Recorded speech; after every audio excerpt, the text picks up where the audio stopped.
Welcome back to Nature Labs and our live coverage of the 2025 Newfoundland and Labrador provincial election. As the polls close in Labrador, I want to talk about the major issue that has framed this campaign. Now, if you're not from Newfoundland or Labrador, or you haven't been paying attention to the news during this campaign, fair enough, and you probably think you know what I'm about to say, the trade war with America or the cost of living crisis. No, it's neither of those. It's all coming down to Churchill Falls. What in the world is Churchill Falls? Well, it's a hydroelectric dam in Labrador. And while we wait for the polls to close in the rest of Newfoundland, the Rock, let's talk about what's happening in Labrador, because this has been the major contentious issue that this election campaign has been fought on. Churchill Falls is a dam that's not actually new. It was built way back in 1969. But during a time of incredible hardship for the province, a deal was struck with Hydro-Quebec, where money was going to be, or where the power that was generated from this dam at Churchill Falls was going to be sold almost exclusively to Hydro-Quebec to power that province.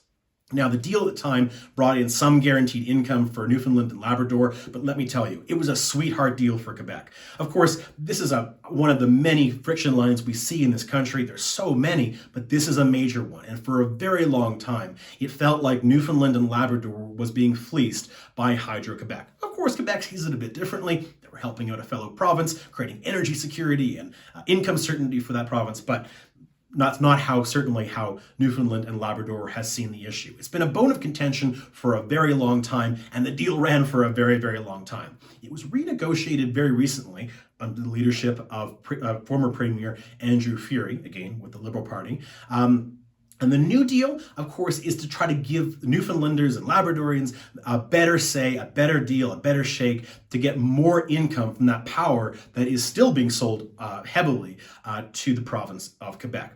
But is it the right deal? Is it the best deal? That is the issue. Progressive conservatives, obviously the conservative ideology, like we've talked about in social studies, are largely about not trying to buck major trends, and tend to be kind of risk adverse. They feel that this deal is a bit too risky, that it's not doing enough for Newfoundland and Labrador, that a better deal could potentially be on offer, that we shouldn't rush into something. That's one position. Whereas the Liberal Party, now under the leadership of John Hogan, are campaigning that this is the great deal. This is the best deal in the circumstances, that it creates economic certainty for the province, that it's going to create 10,000 jobs, that it's going to bring down electrical bills, which of course in the Maritimes has been a long time concern because of the high energy costs in these provinces. So those are kind of the two major positions.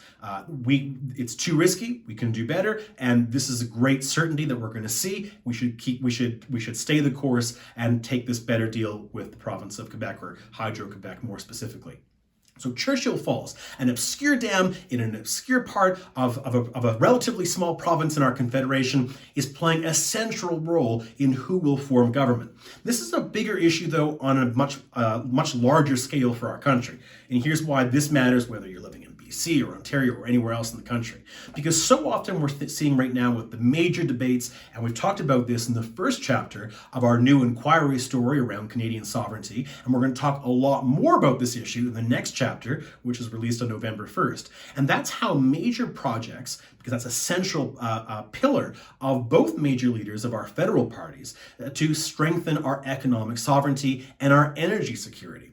And issues like this that divide provinces between them, in this case Quebec and Newfoundland and Labrador, are the kind of friction points that can pull at national unity. Now, is this at the same scale of what we're seeing in BC and Alberta about building a new pipeline? No, probably not. But it's not important either. And in terms of how we treat each province in our confederation, how we work together on contentious issues of resource sharing, which of course, as you know, is the domain of the provinces. Our provinces and territories own their own authority over resources. They get to make the final decision.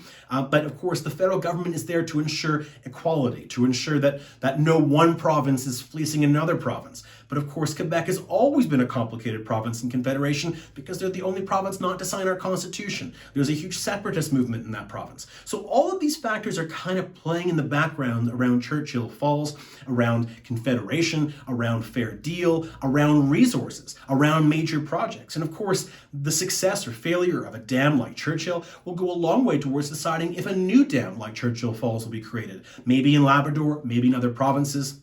Because, of course, hydroelectric energy is considered to be green energy. It's one of those tools that could be used as part of the so-called energy transition. At the same time, flooding large areas, not so great for biodiversity. But of course, in Newfoundland and Labrador, it's not just about hydroelectric energy. Resources play a major role, and we'll get into this a little bit more in our next talk.